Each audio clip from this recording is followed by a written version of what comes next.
সূর্য আজকে পশ্চিম দিকে উঠলো নাকি? সজীব ওয়াজেদ জয় আমাকে ফোন করছে। তার মা কি দুনিয়াতে আছে নাকি গেল চলে, কোথায় আছে, কি খাচ্ছে, একটাবারও তো খবর নেয় না। খবর নেব কিভাবে? যে কাজ করছো, আমাকে আগে টাকা পাঠাই দিতা, এখন টাকা পাঠাও বন্ধ করে দিছো। এখন আমি কেমনে চলি কত? কর্মহীন ছেলে আমি, এখন কিভাবে চলবো আমি?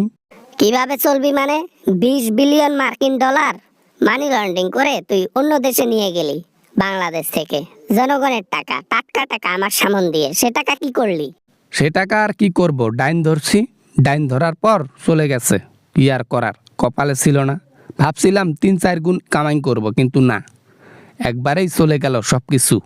ওদিকে মানুষের ছেলে দেখ সরকার হচ্ছে, আর এদিকে আমার ছেলে ডাইন ধরা নিয়ে ব্যস্ত। বহ বহ বহ, খুব ভালো খুব ভালো।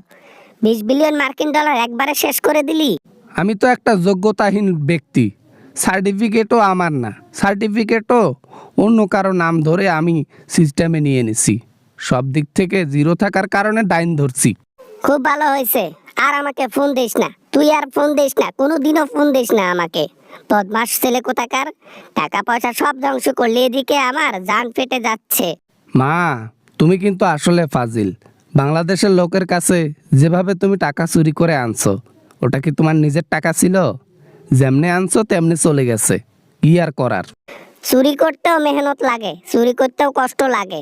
কষ্ট ছাড়া কোনোদিনও কেষ্ট মেলে না, বুঝলি?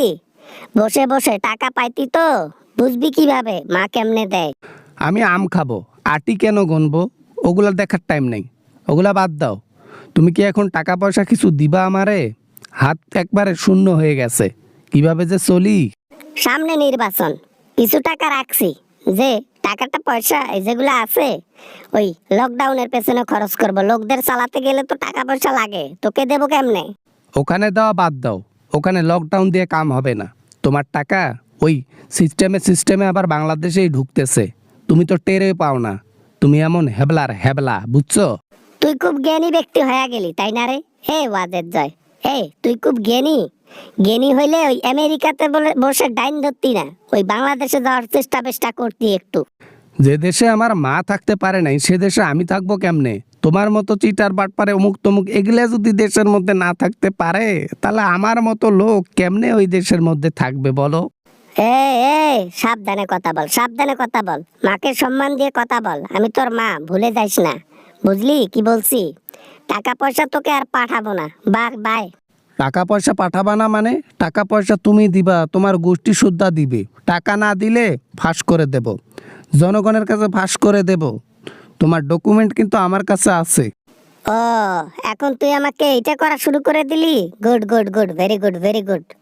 যেখানে আমার ছেলে আমার বরকেলাপে যাচ্ছে, সেখানে দেশের মানুষ কি করবে আমারে বুঝছি। এত কথা ভালো লাগে না। দেশের মানুষের সাথে যেমন করছো তেমন ঠেলা, বুঝছো?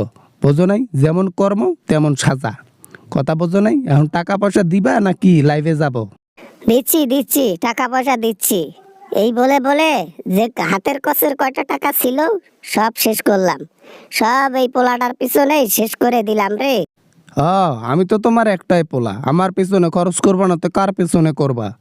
অ্যাকাউন্ট নাম্বার দিছি পাঠাইয়া, তাড়াতাড়ি ওই নাম্বারে ওই ইয়েতে পাঠাই দিও, বুঝছো? ওই অ্যাকাউন্টে পাঠাই দিও। ওকে, বাই বাই বাই। এইটারে নিয়ে কেমনে কি করি, এমন অযোগ্য। কোথায় কোথায় যে আমি শুইছি, তারপরে হয়েছে আল্লাহ ভালো জানে। যাক, বাদ দিই, টাকা পয়সা দিলাম, দিলাম, বাই বাই।